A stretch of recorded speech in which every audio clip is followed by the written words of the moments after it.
and Ms. Joretta Fernandes, Member of Parliament for the APNU. Today's press statement will be read in three parts, and we will begin with a reading from MP Flubes. Good morning. PPPC governance by concealment, scapegoating, and intimidation must end. APNU calls for truth, independent accountability, and protection of citizens' rights. Accountability is not the enemy of compassion. It is proof that the government values every life and every right. A partnership for national unity extends its continuing sympathy and solidarity to the families, survivors, and communities scarred by the MV Barima disaster.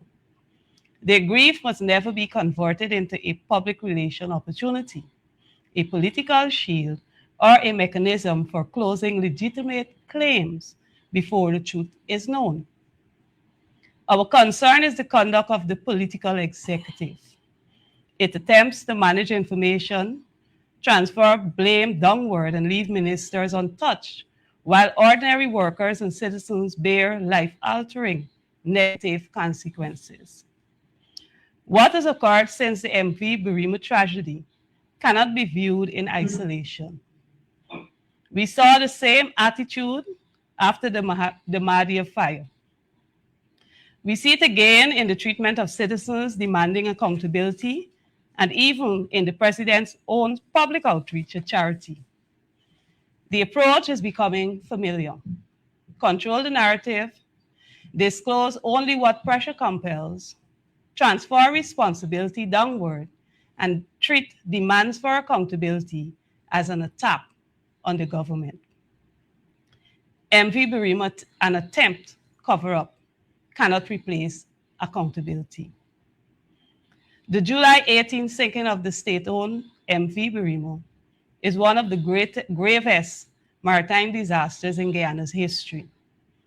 Public reporting established that the vessel was 87 years old, that the initial passenger count had to be substantially revised, and that many persons aboard were not recorded on the manifest. Those facts require the government to secure and publish the vessel's inspection, maintenance, loading, manifest, seaworthiness, and emergency response records. Instead, from the morning of the tragedy, serious questions arose about whether the government's priority was to establish and disclose the truth or to control the information reaching the Guyanese public. It began with misleading statements by the Prime Minister on the morning of the tragedy. The pattern was established early. Control the narrative first and disclose only what pressures compel. Then came restrictions on independent access to survivors. These were the people who could tell the country what they saw and experienced aboard the MV Barima. Restricting journalists' access to them prevented those eyewitnesses' accounts from reaching the public independently of the government's version of events. Then came the arrest of the surviving crew and the good superintendent. The DPP later advised murder charges against the captain, the chief mate, and the goods superintendent. The consequences cannot be ignored. The accused now be held without bail, except in exceptional circumstances, and are effectively removed from the normal access to media and by extension the public. Yet, these are the people who may possess critical first-hand information about the vessel and what happened immediately before it sank. The murder charges may also limit what they can tell the Commission of Inquiry. They now face criminal proceedings arising from the very events the Commission is supposed to investigate and must consider their right against self-incrimination and anything they say could affect their defense.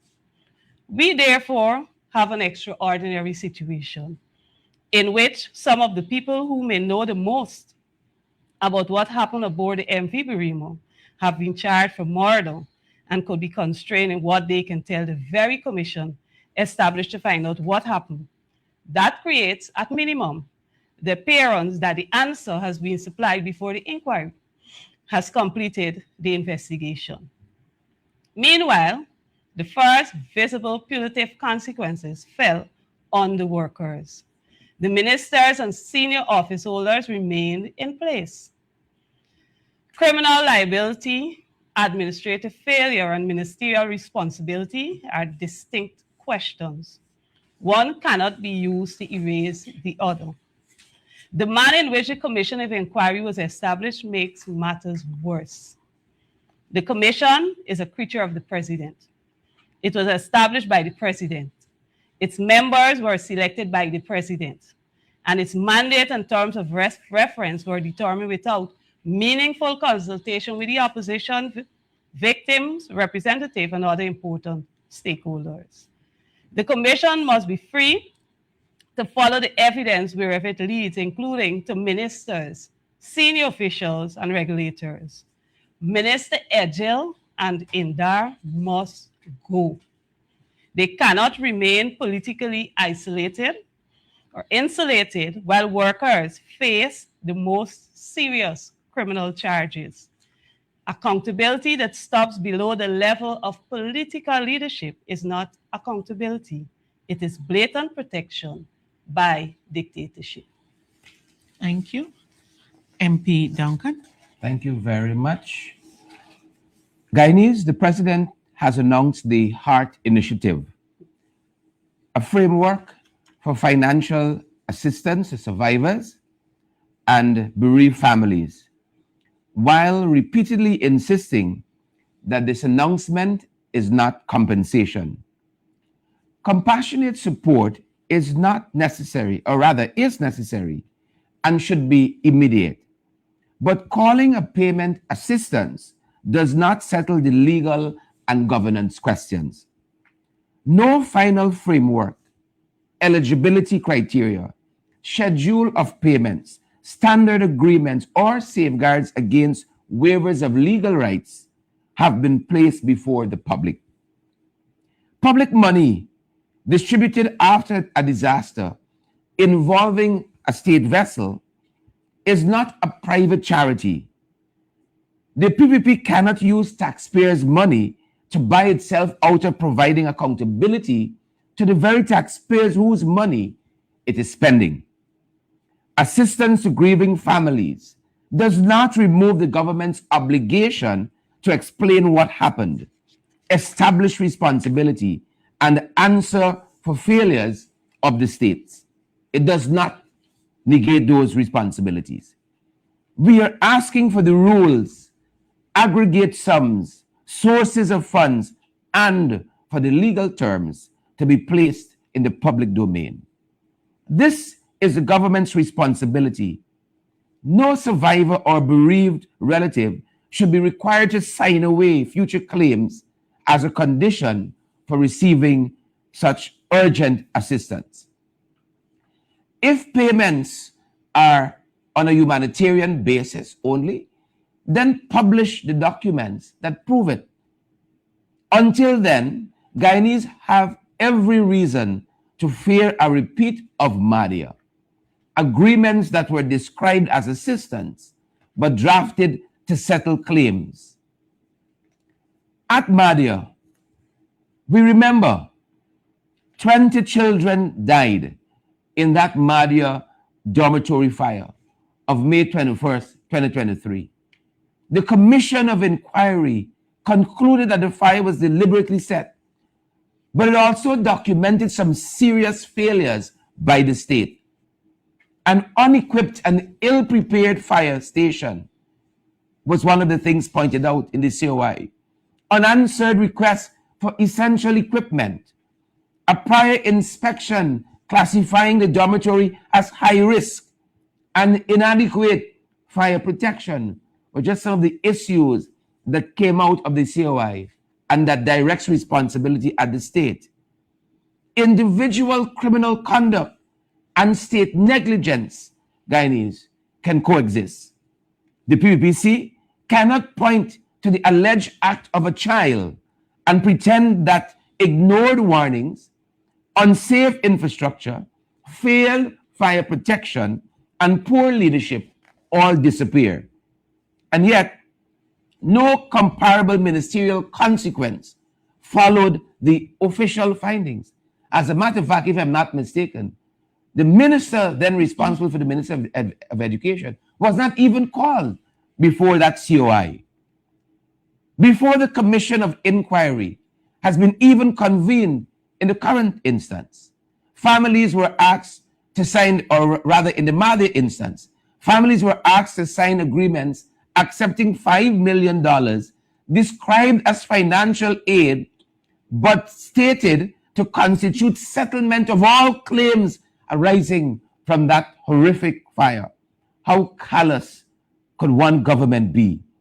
The existence of legal, or rather the existence and legal effect of those agreements became public only when the media began reporting.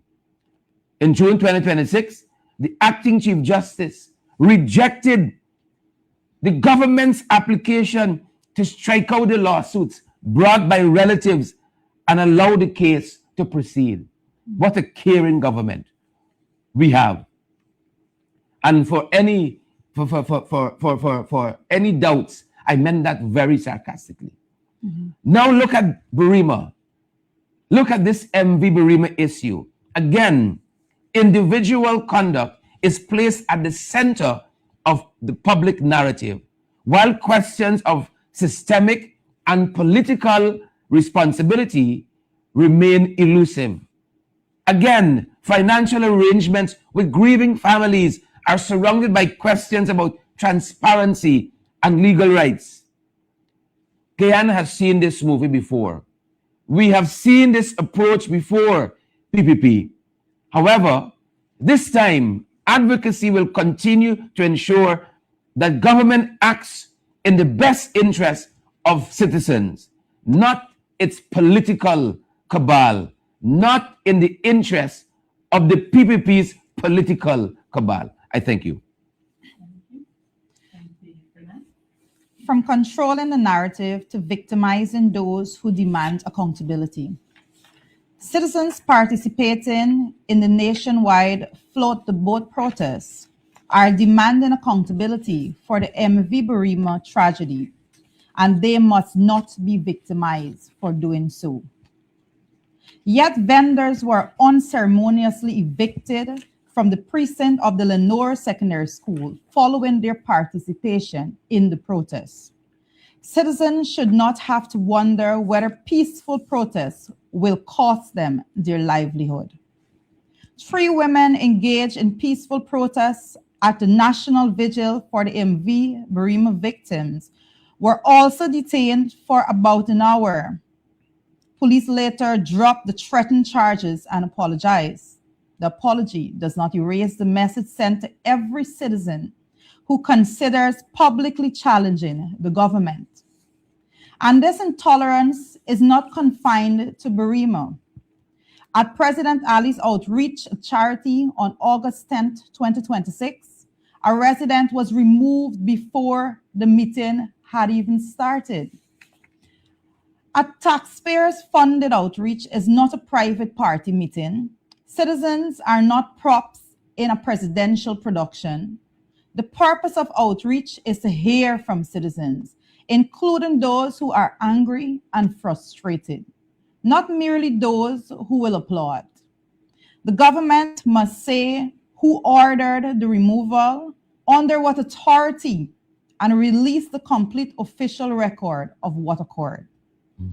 The execution must not stop. The executive, should not stop dictating who has access, and they must be humble as public servants make demands. APNU immediately demands. The APNU demands publication and independent preservation of the MV Barima records and unrestricted access by the Commission of Inquiry to evidence and witnesses. The Commission must be allowed to examine operational, administration, administrative and political responsibilities. The government must publish the HART framework, eligibility rules, aggregate payments, funding sources, and standard agreements. Urgent assistance must not require families to surrender their legal rights. There must be an end to retaliation against witnesses, protesters, journalists, and citizens exercising their democratic right. The treatment of the float the boat protesters and the removal of a resident from the president's charity outreach must be independently reviewed. The government must complete media accountability and disclose the financial arrangements made with families. And Ministers Ejil and Indar must go.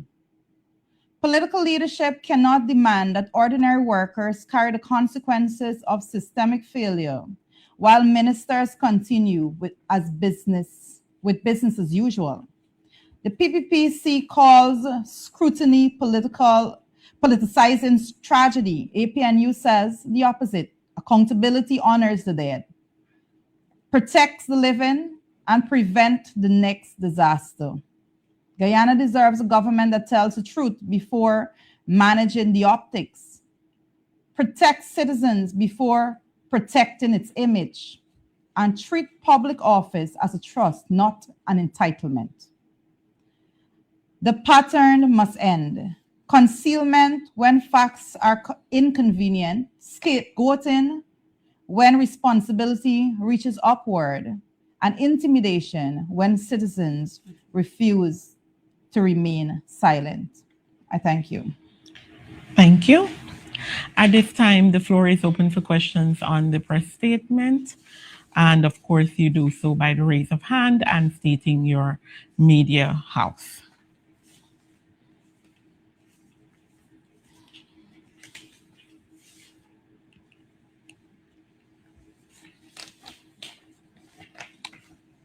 Floor is open for questions. I see the hand of Mr. Adam Harris, I believe.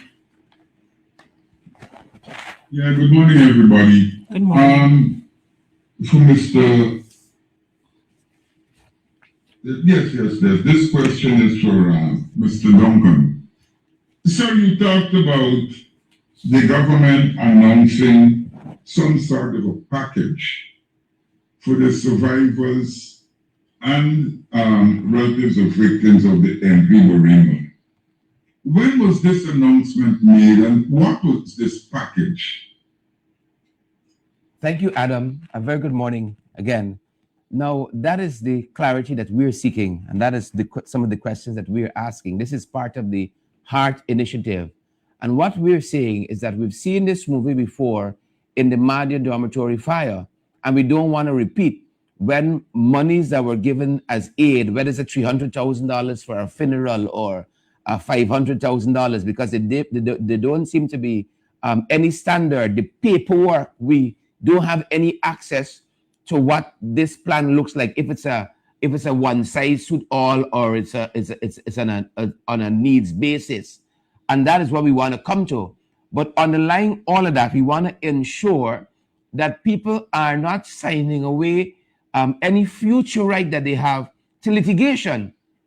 And we know what happened in the Madia case. Thankfully, the courts have said that the arrangements that these families signed onto cannot stand, and that is why it said that the Madia issue can go forward in terms of the court proceedings. But we don't even want it to get there. We want people to be able to access the courts if they feel aggrieved, because we see a lot of state responsibility here. This is not just down to these three individuals. These are the two crew members and the one person from Transport and Harbors. But we see significant state responsibility here as well. And that is why, as I think it was my colleague MP Flubes who articulated, what happened in the immediate aftermath of this disaster, right? You saw the minister digging in his heels on what was at the manifest in terms of both cargo and and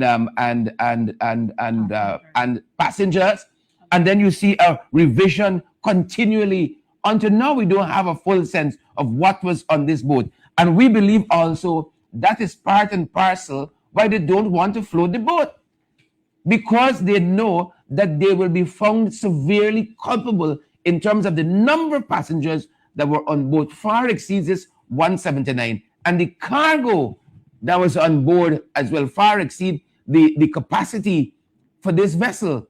And for all of the commentary we have heard from the victims, from the survivors of this horrific disaster, is that in both cases, the government was in breach. And that is why we say we are very concerned, because we've seen this movie before where people are coerced, and your question pertains to what exactly is the package, and that is what we are asking. What exactly is the package? And we have scoured all of the reports. We saw the president meeting recently with the persons for this heart initiative, and we still cannot get a full sense of what it entails. But this is a government that is accustomed to operating in the shadows, and in this case, the dark shadows, but we are not going to allow it. We're going to keep the protests up. Indar and Edgel must go, and we want transparency on this matter. Thank you very much. Thank you. Another question then, if no one is ready, another question. Go right ahead. MP Finance said that some vendors who protested were evicted from the Leonora Secondary School. All of that might be true, but the government always says, produce the evidence. How can we conclude on that these vendors were evicted because they protested? Thank you for the question, Adam. The answer is quite simple. There is the fact, and there is assumption. The fact remain that they were not asked to leave the precinct of the Leonora Secondary School prior to engaging in protest activities. It was only after they went to protest were they asked to leave. Only after they protested, they were evicted. So that entails a direct correlation between their action to protest and the action of the government to have them evicted from the precinct. And I want to say for there's not just the vendors, I have heard, I've had reports even from the young people that have their silent protest. We call it a Gen Z silent protest that's organized by students from the University of Guyana. Some young people that were engaged and continue to be engaged in that protest activity, a silent protest. They're just standing there on the St. John Road, opposite the office of the president, just holding up a placard, keeping no noise, saying nothing, just having exercised their democratic right to protest. I have had reports from them that they are being victimized even after that.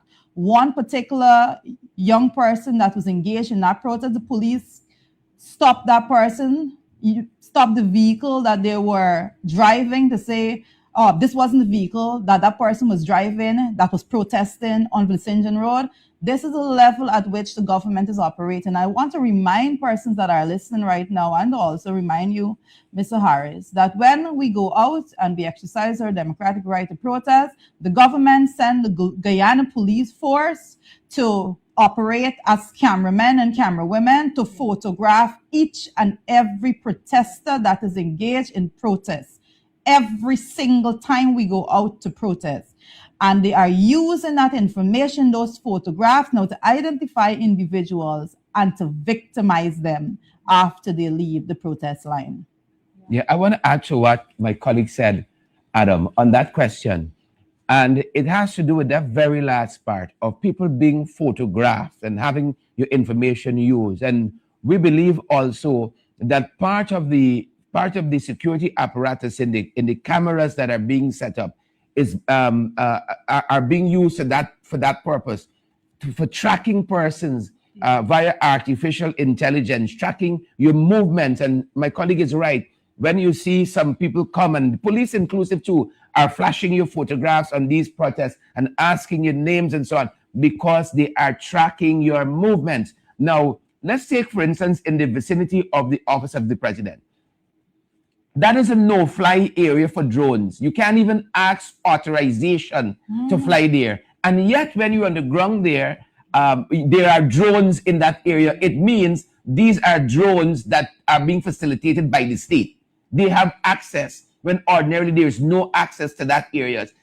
To that area. Incredibly, you would see the same photograph, the drone photographs from protests in the office of the president, land on sites like Live in Guyana or Live in Guyana, right? Interestingly, you would see those drone photographs, but all of that is part of monitoring who is going where and the movements of people generally. Mind you, we have asked questions on how this information, this AI information is being stored, who has access for it and all of that through the National Assembly. And we're still waiting for those questions to even be placed on the order paper to allow us the opportunity to ask those questions. So we have some very, very strong concerns about the tracking of individuals for state purposes because they don't want the dissent. But we're going to continue with our protest. Ejil and Indar must go, float the boat. Yep. Thank you. Floor is still open for questions. And also, sorry, I really wanted to add there, not only as it concerns the vendors outside this area who might have been part of this protest activity, it is alleged, but I wanted to underscore there that Wilson Martin, who is the chairman of the Buxton Falls Neighborhood Democratic Council there, he wanted to be part of the Melanie consultation on the model village, and he was expelled. Here's a chairman of a community who is expelled from a consultation. Why? Because of the perception, and his counselors, the perception you might hold a differing view. When we were at the Hope Primary School trying to be part of that consultation there, a senior policeman came up to us. He never asked, would you like to be part of this event? He never asked why we were even standing on the facade of that nursery school. He just came and started issuing instructions to go back beyond the barrier. So we understand it acutely how this state is approaching this issue of persons they perceive not to hold a similar view to theirs, and this heavy-handed nature of the government. I want to underscore too, we have taken note of what Minister Onish Waldron said in the early days of this whole tragedy, when she talked about misinformation and the penalties that will be forthcoming to anybody who spread misinformation about the MV Barima issue. And this government has spread the most misinformation on this MV Barima issue. I want to underscore also, we suddenly see parameters of protest being set by the Attorney General concerning protests soon after the Linden protest. Suddenly they're telling you how you must protest, in what form and manner. These are the people who were trying to overturn a minister's vehicle at Pegasus, talking about barriers of democracy. And also, as I'm on the AG, we have taken note as well, the AG talking about who is in contempt. If you have strong opinions about the conduct of the CCJ president in this recent instance of this scandal concerning the leaked emails and all of that, not talking about the veracity of the arguments that are being made in those leaked emails, if they were leaked, but concerning any opinions that you might have that don't sync, are not in sync with theirs, about people being held in contempt. This is madness. We have taken note of it. We have taken note of it. I've seen the AG has gone so far as to say people who are in a live, who are commenting on a live video that there's going to come a point when he's suing people and all of that. We've taken note. Thank you. I see the hand of Mr. Marvin Cato, I believe is the name.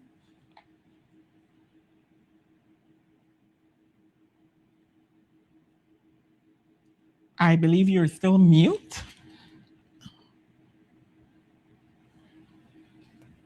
Good morning, Marvin Cato, Nike News. You hear me? Good morning. Yes, we're hearing you now. I have two questions, but not on the press statement.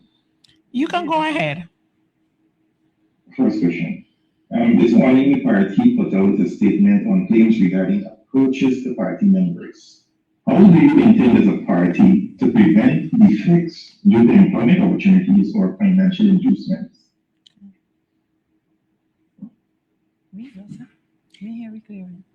Did you hear the You question? can, I'd be grateful if you repeat. Could you repeat the question, please? This morning, the party released a statement on claims regarding approaches to party members by the government. How do you intend as a party to prevent defects due to employment opportunities or financial inducements? If I can take the first go at this question, you know, political parties, particularly political parties in opposition, and particular political parties in opposition in a government that, with a government that has oil-rich resources, would have these issues. This is not unique to Guyana. I want to start by saying that what the real question is how do we hold the government accountable, and how is it that we move forward when government has this stance? The problem that we're having now is not the people not having finances or being enticed by financial incentives. The issue that we're having in this country is that the government requires you to be a party member. They require you to be submissive to their will. They require you to be used for their photo ops in order for you to be able to make living in this country. That is the issue. This is not the individuals. The issue is the PPP administration and how they operate in this country. The issue that we're having is one that can only be fixed by removing the PPP from office. You know, leading on to the 2025 elections, we had so many different meetings we were having with persons. And one thing was always repeated and clear is that the PP administration is only concerned with enriching themselves and persons closely associated in their circles. And that's what you're seeing right now. And I want to say to persons that that may believe that they have to cower and to bend the knee to the wicked administration of the day. You know, being in the proximity of power doesn't make you powerful. At the end of the day, those persons still need representation. They still need to be heard.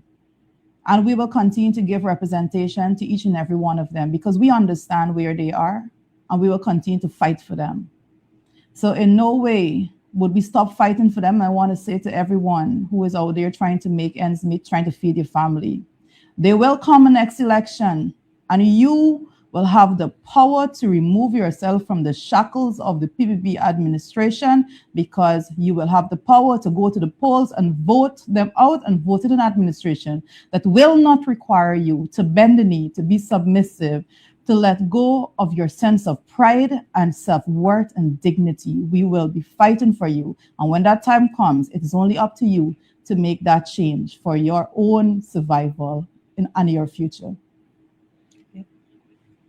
Thank you. You had another question. I believe you said two.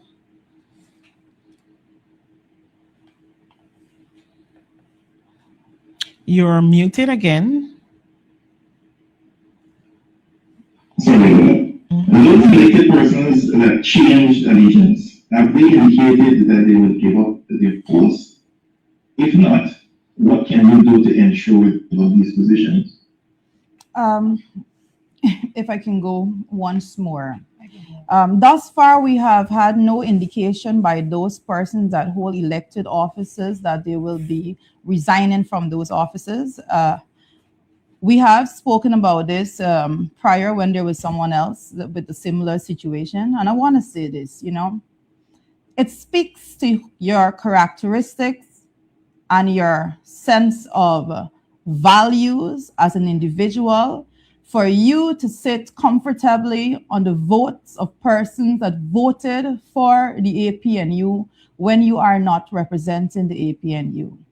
It says to the Guyanese public that you are not an individual that can be trusted with any sense of authority, because you will abuse the very voters' trust that put you in that position. At the end of the day, we do not have the legal power to remove those persons from those offices. But what we do have is our voice, and we will remind those persons that the seats that they are sitting in was afforded to them based on the voters that did not vote for the PPP administration. And the only decent, self-respecting thing for them to do is to resign from those seats. If they do not resign from those seats, what they are simply saying to the tens of thousands of persons that did not vote for the PP administration, that they do not value their opinion and they would prefer to trample on the votes that they were entrusted with. And that is not a place that I believe that no self-respecting individual should want to be in.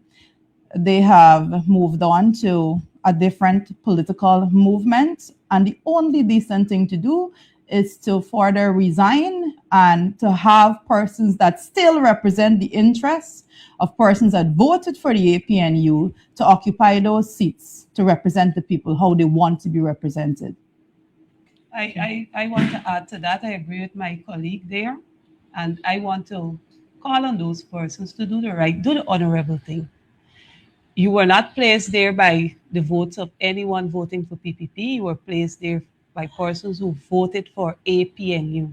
And as an individual, you should be happy to demonstrate you're a trustworthy person, you're a person that people can rely on. But the fact that you would choose to sit on a seat with somebody else's vote and work for the opposite, work for the persons who are oppressing them, doesn't speak well for that individual. So we want to encourage those persons to do the right thing, resign the position, and let the right set of people go there to represent the interests of Guyanese people and not self-interest.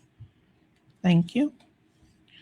The floor is still open for questions. Yes, sorry. Go ahead.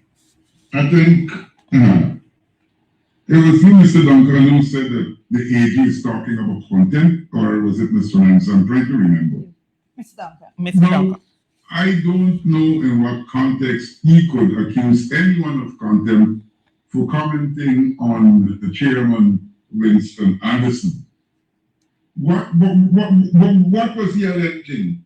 That if you talk about Anderson, somebody can charge you for contempt? What was the contempt?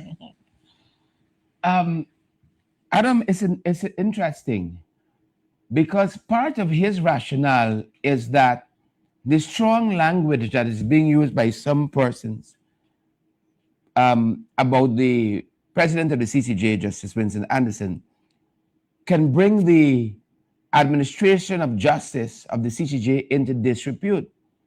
Now, it wasn't any member of the public who penned what was contained in those emails. And if those allegations do not bring the administration of justice into disrepute for the CCJ, nothing else will.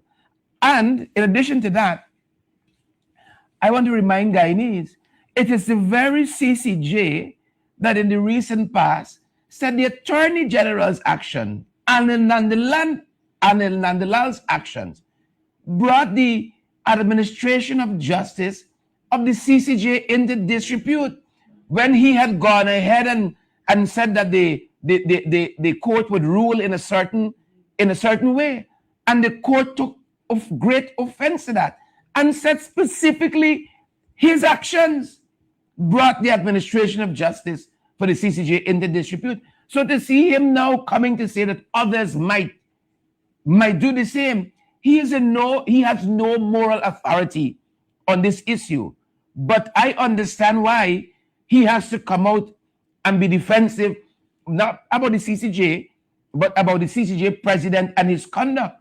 I have noted in the past few days, the Organization of American States, their bar association, I think the Eastern Caribbean states, their bar association as well, not only spoke to the leaked emails and an investigation about that separately, but spoke to the veracity of these statements. And the fact of the matter is that the statements and allegations that were made and contained in these quote-unquote leaked emails have to be investigated as well. I would love to hear the Attorney General on that, because no amount of sidetracking and distraction should be able to point us away from what was contained in those emails. And by any stretch of the imagination, those were some very damning allegations that are contained in those emails. And we feel very acutely about this matter too. Aubrey Norton is the leader of the PNCR and leader of the APNU, and he was approached by the CCJ president for a certain course of action. And it was, the leader has said he felt very strange about what was happening. He discontinued the overtures by the president of the CCJ, and we feel strongly about those actions as well. And no amount of threatenings by the Attorney General will call us into silence. You can't buy us with $5,000 and a box of cook-up on this side. I'm sorry. Thank you. Yeah, but who will file these contempt charges? I mean, they must have a charge, and you must have someone prosecuting those charges. Is Anil going to file those contempt charges? And Adam, for all intents and purposes, it is my studied opinion that the AG is just blowing hot air, and he's a man who's very familiar with wind. See, he's blowing a lot of hot air. Yeah, but there is, and I must add at this one, there's a reason why he's blowing that hot air. The reason why he's blowing that hot air is because he wants to put fear into Guyanese. He wants to scare people into silence, and that is the PP administration. That is why they go and take photos of protesters. That is why the AG is going to go online and say that he's going to file this and he's going to bring charges against Porson, $10 million ahead. I think that's what he said. Right? There's a reason why they're doing that. They're doing that because the advent of social media is something that they cannot yet wrap their minds around. They're trying desperately every day to silence the voices of the public, and they are failing tremendously to silence those voices, because it's one thing to have a few persons out in a protest line, but to have tens of thousands of people commenting critically about your administration online, that's not something that they have gotten hold of. And they try desperately to scare people into submission. So that is the real reason behind it. That is the real reason why the Minister of Home Affairs came out and issued that threat before. They want to silence the Guyanese public, but it is not working because, and I don't know if they're not looking at the responses, but every time they come out and they make a threat to the Guyanese citizens right now, the criticisms are multiplied. What they're doing is not working, and they need to realize that, because today is not 2026, it's not 10 years ago. Persons are more emboldened when it comes to having their voices heard, particularly on the social media platforms, and we are happy to see it. So no amount of threatening or attempts to silence those voices will work. And that is what the PP administration and their mouthpieces need to realize. Thank you. I see the hand of Mr. Marvin, sorry. Yes. The fire chief recently responded to criticisms of officers using buckets to carry water. In 2023, the Minister of Affairs then, when the building was being handed over, he told authorities, he said any defects in the building identified will be fixed during the fixed liability period, right? The completion certificate, he said, will be issued after that would have taken place. Now, this is 2026. The payment seemingly was needed, yet still, we see they are now complaining that issues that were in 2023 are submitted in 2026. Let's see, Mr. Duncan. Well, You know, it's interesting again that the fire chief is the one who has been paraded out there to make this statement. It is laughable, and you've underscored what needed to be done in what period. They have been occupying this building all this time, and he has just woken up and seen these defects. Why is it? Why is it? Don't let's stop there. We can go back to the awarding of the contract. Who awarded the contract? What ministries they were attached to? What has become of those persons since that time? Don't let's stop just with the defects of this particular building, right? Because this seems to be a pattern with contractors, not just Mohammed Enterprises. I think the fire chief quoted as the contractor. We have seen this as a course of conduct with many contractors across projects. So don't let us just limit it to just the construction of this fire station. Like if this is some anomaly, this is the course of conduct of many contractors, right? And I would want to get some independent views of this work, because we understand what is happening here. All of a sudden, again, MP Finance, and we just finished discussing the attempt of this government to silence people, and out of the blues, the fire chief just remember, oh, the roof leaking, oh, the floor, oh, the banister, oh, the paint.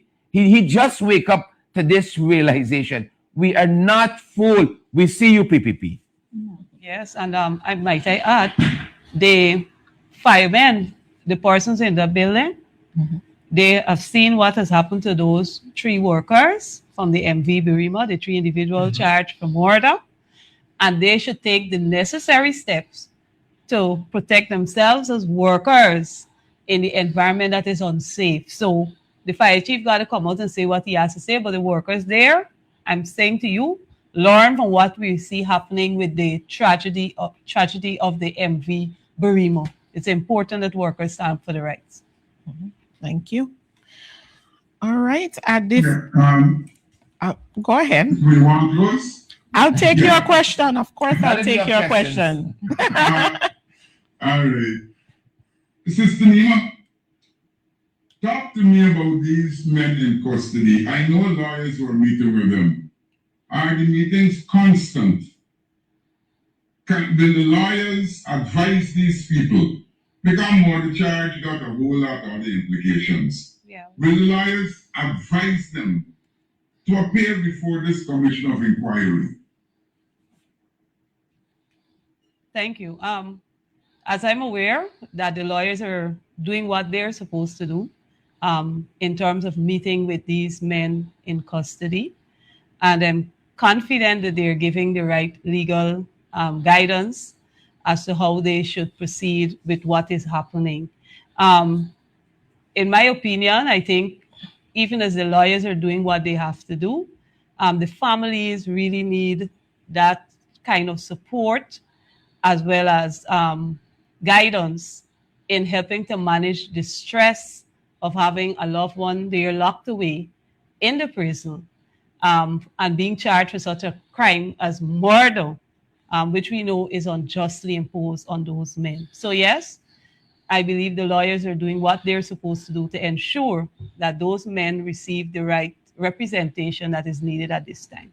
Yeah, and also, Adam, I think the state has some responsibility here again in terms of delineating the boundaries, because we have a number of things happening on parallel tracks here. You have this criminal prosecution. We have the commission inquiry that is happening. We have the maritime safety audit that is happening as well. We have the police investigation. And we know that all of them may seek evidence from the same witnesses, agencies, and accused persons. So the state also has some responsibility as well.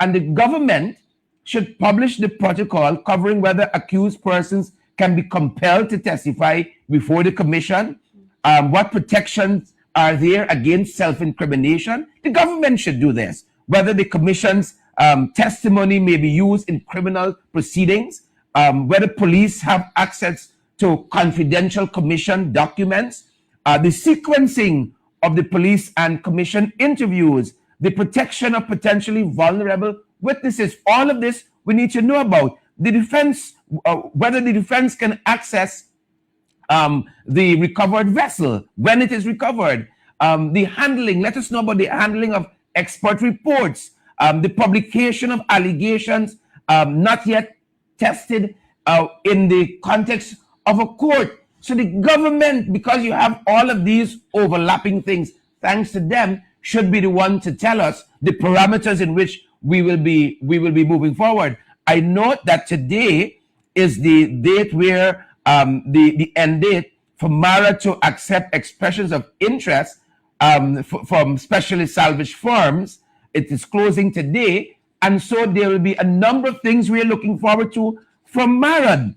A shortlisting date, a contract award date, mobilization, the earliest mobilization date, payment structure, funding source. All of this is information we are looking to the government for, but all we see is opacity, right? And more muddied waters. So the government has a lot of explaining to do, and the more they try to siphon off information, to misdirect, to conceal, is the more questions are being asked. And so the lawyers, no doubt, will advise their clients, but the government overarchingly must explain to us how all of these trains will run on parallel tracks, and we don't subtract from any of the different things that are happening. Guyanese need to be informed. I don't know if we have closed off the updating period. I haven't seen any updates from the Prime Minister. They seem to have gone back into silence, into a comatose state. But this is what we are accustomed to from the Prime Minister. The nation needs answers. The nation needs clarity. Thank you. At this time, While you're the chair, go ahead. man, No, I was going to say I have space for at least two other questions. At this time, you don't say just now. You don't say just Go now. ahead. Sherrod, to get back to drone, 1. 2, what is the status of the charge they threatened you with? And the last question is, this new fire station that the Mohammed built, was it ever commissioned? it was commissioned very quietly. It was commissioned quietly because it was commissioned after the fallout. It was commissioned very quietly. On the issue of the drone, the issue remains the same. The police had I was charged, if I remember correctly, but my lawyer, Dr. Dexter Todd, keeps checking with the court in Charity, and they keep saying the same thing, that nothing has been filed with the court. If the government is unsure how to proceed, I would love to have my drone back, quite frankly, right? I would love to have my drone back. They don't seem to want to press forward with the matter, and again, there's just been silence.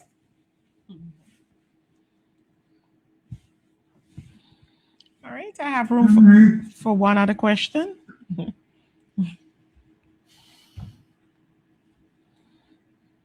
I like this girl. If there is no other person, You can go ahead. the last thing I want to talk about. Everybody talks about victimization. I don't work no way.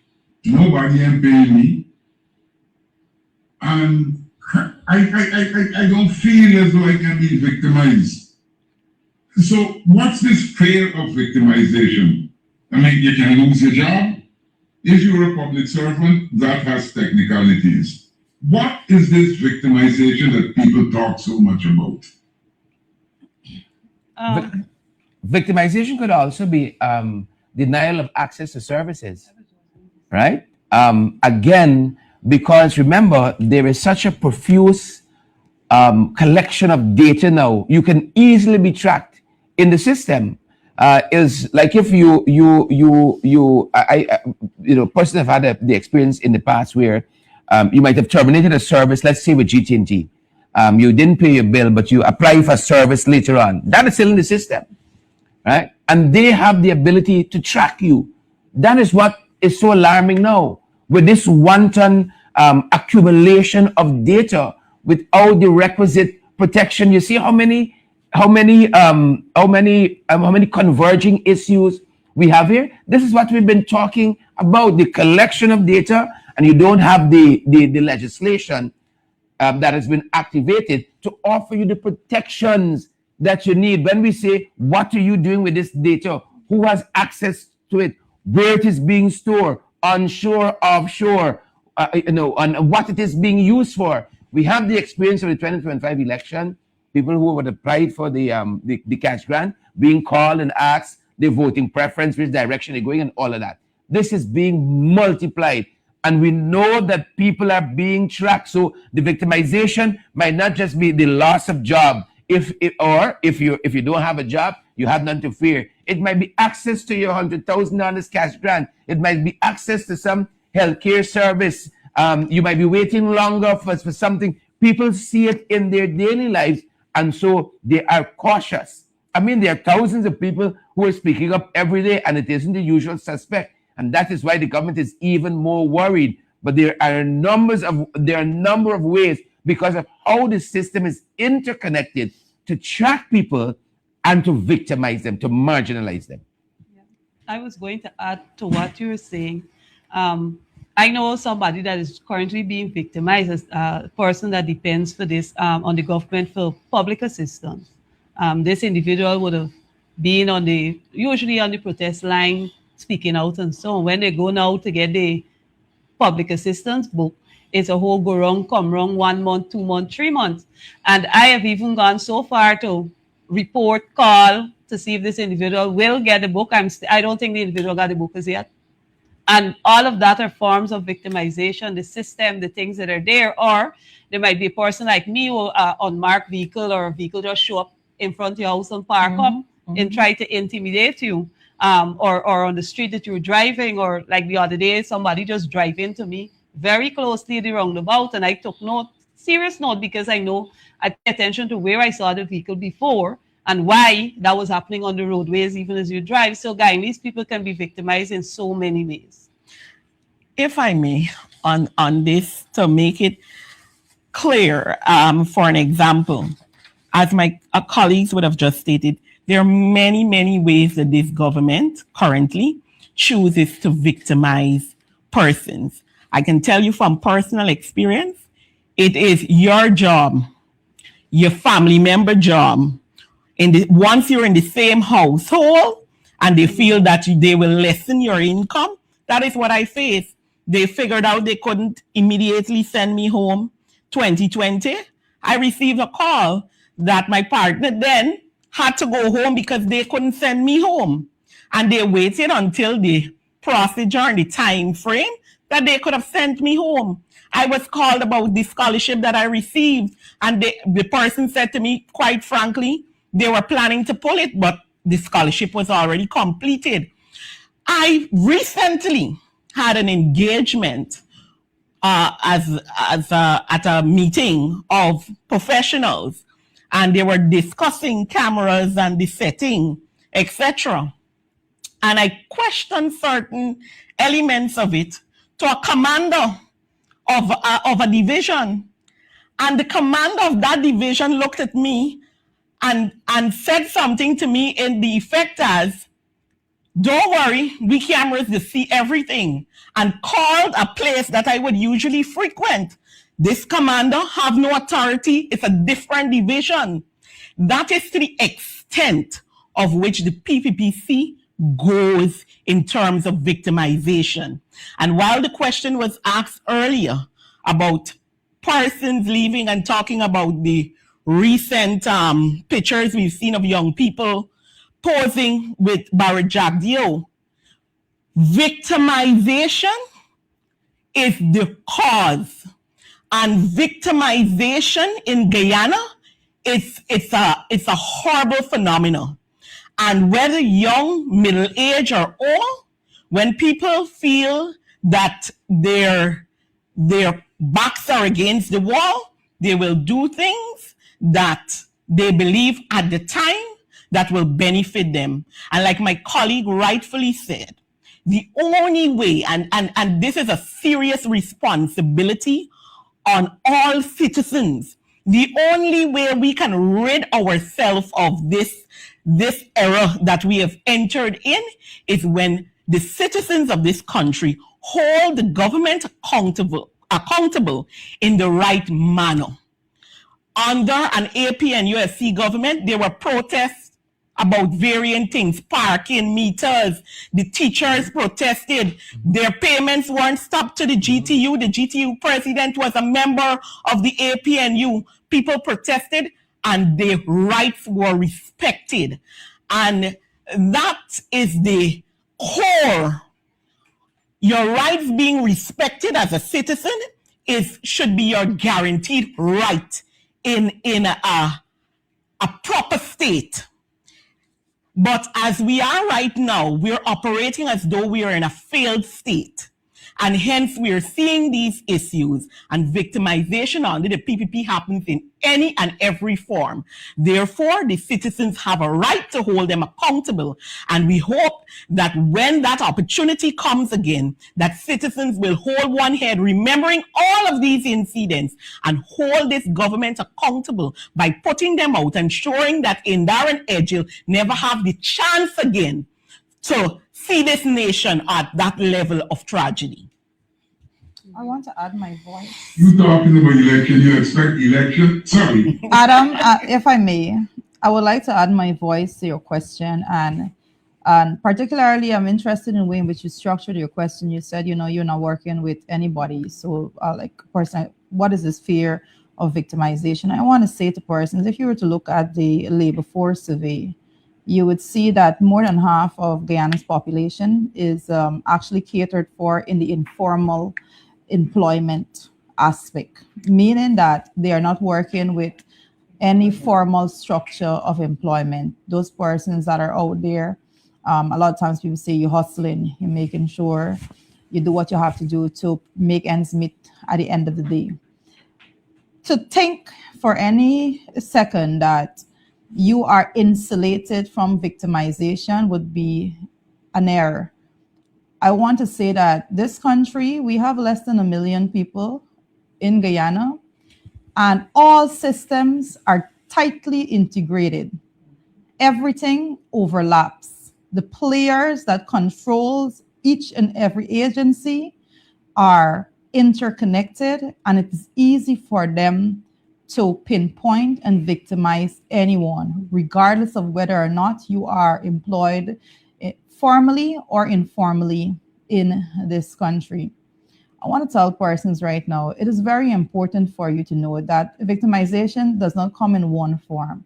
Victimization comes in many forms. And one of the main ways the government seeks to victimize persons in this country is through hitting a financial victimization pathway.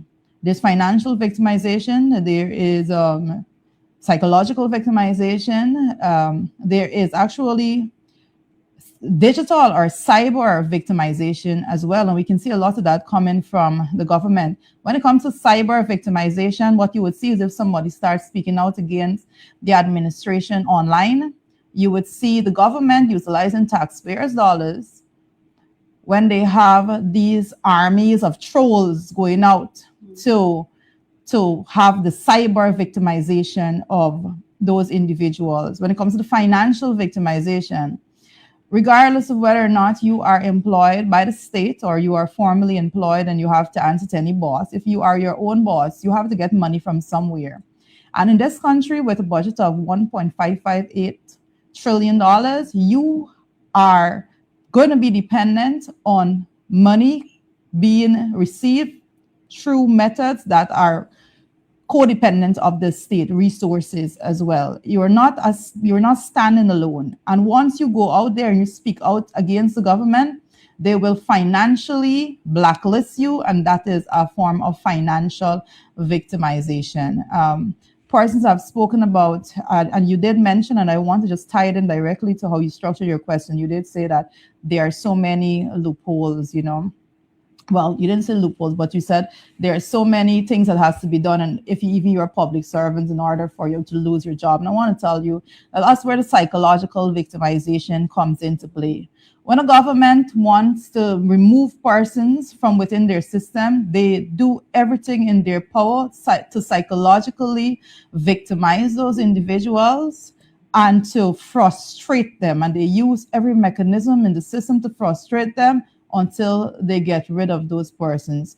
They would move persons around. If they can't immediately fire them, if they're contractually bound to that person, they would move them from one location to the next just to try to frustrate the individual. They will remove direct responsibilities from them within office spaces. They will remove them from the desk that they were sitting at and push them in a corner at the back of a room somewhere. They will do everything in their power to break that individual into submission using every means and channel available to them. And that is the PPP administration. So when we're talking about victimization, I don't want anybody to go away with the idea that if you are self-employed, that you are insulated from victimization by the state. It is not possible for you to be insulated when the state is moving around with being shielded by executive power.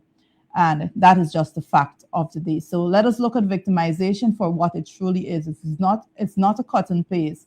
It is not a one size fits all. It is directly meted out to everyone that is speaking out against the state. And even for students, I just want to just add that in, even for university students, that they are not even, some of them are not even employed as yet.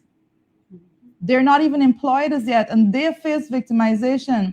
Persons threaten them. They play with their psyche.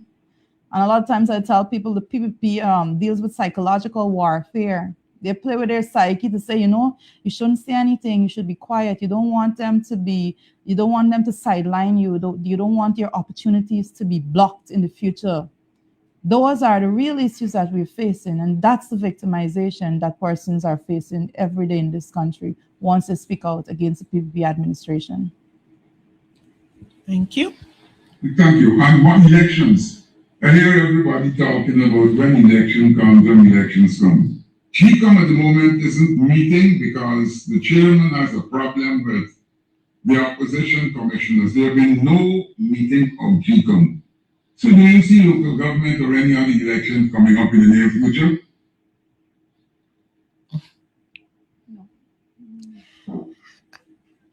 Anybody? I don't think that at this stage, the way the government operates, you can predict on that at the moment.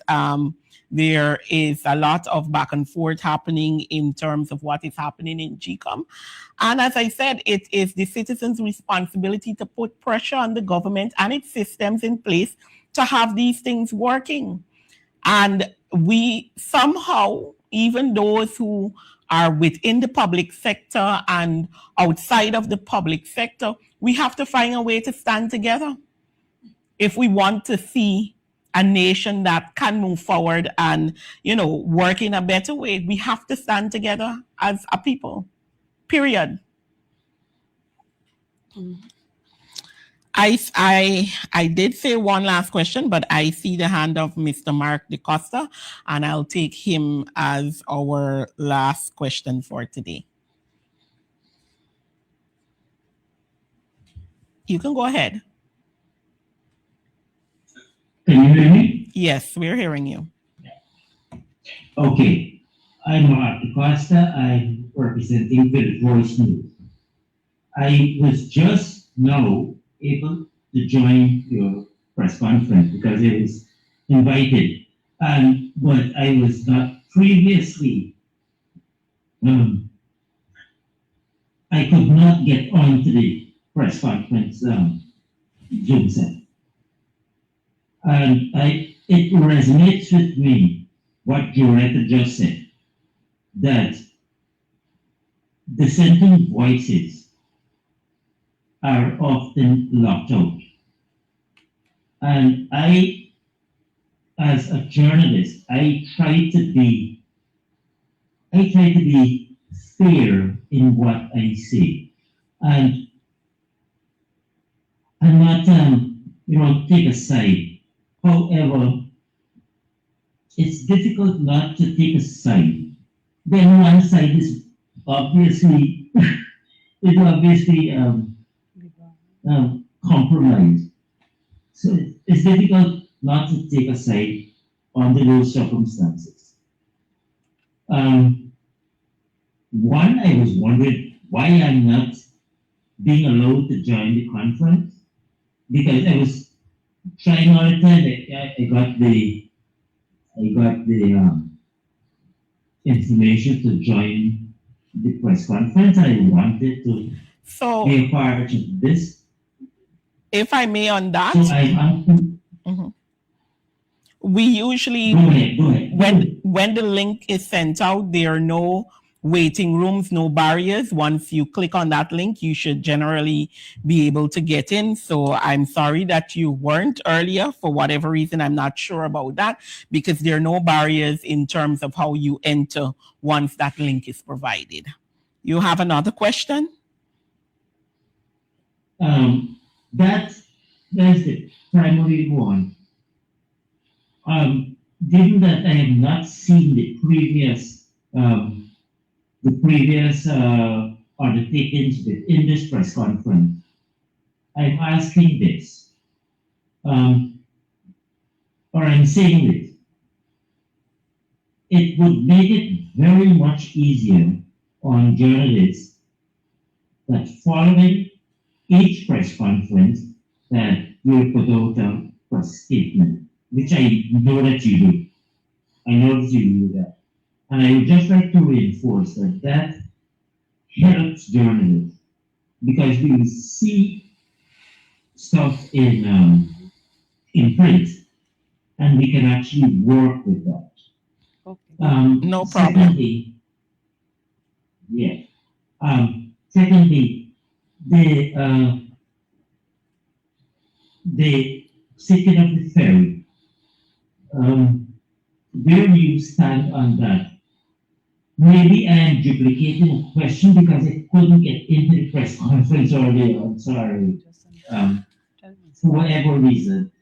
All right. Maybe they So we presented basically a three-part statement today, and basically two of those statements are on our Stands Today MV and the investigation that we hope to see.